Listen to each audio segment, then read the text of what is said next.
Depuis toute petite, j'espère avoir un impact positif sur cette planète. Il y a un peu plus d'un an, je découvrais en classe que plusieurs centaines de milliers de tonnes de protéines sont importées en Suisse chaque année pour l'alimentation des animaux de rente comme les cochons ou les volailles.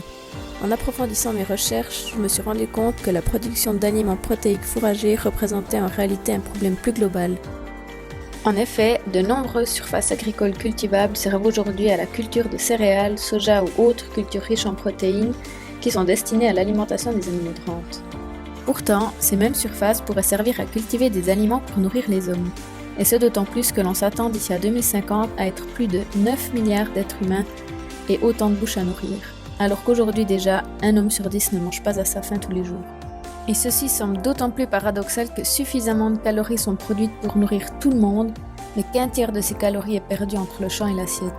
Les surfaces agricoles n'étant pas infinies, et les méthodes de culture, l'urbanisation ainsi que la pollution faisant sans cesse diminuer les surfaces agricoles cultivables fertiles et disponibles, il est bien souvent nécessaire d'aller conquérir de nouvelles terres encore préservées, participant ainsi activement à la déforestation.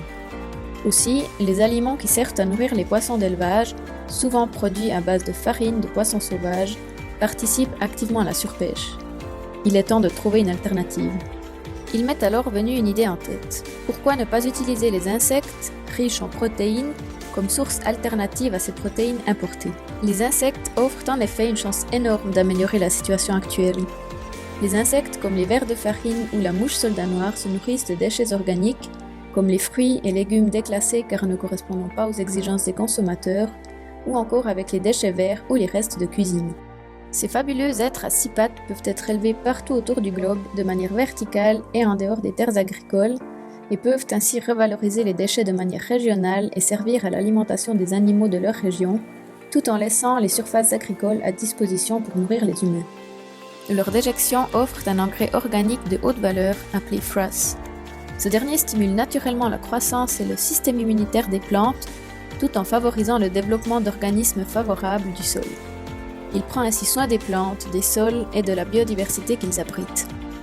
Selon la FAO, l'Organisation des Nations Unies pour l'alimentation et l'agriculture, l'utilisation d'insectes dans l'alimentation animale comme humaine permet en effet de concilier les objectifs environnementaux et sociaux en valorisant les déchets organiques tout en créant un aliment de haute valeur nutritive, riche en protéines, vitamines, minéraux, fibres et lipides. Aussi, selon la plateforme internationale pour l'utilisation d'insectes dans l'alimentation humaine et animale, le chiffre d'affaires généré par la production de fourrage à base d'insectes dans l'Union européenne dépassera 2 milliards d'euros chaque année d'ici à 2030 et permettra de générer près de 25 000 emplois.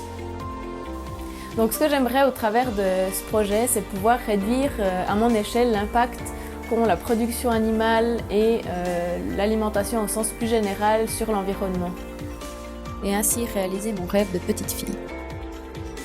Si pour toi c'est pareil, alors n'hésite pas à soutenir ce projet en nous suivant sur les réseaux et sur notre site internet ou en participant à notre financement participatif avec un don même petit, chaque geste compte. Un très grand merci d'avance, j'espère qu'ensemble on construira une partie du monde de demain.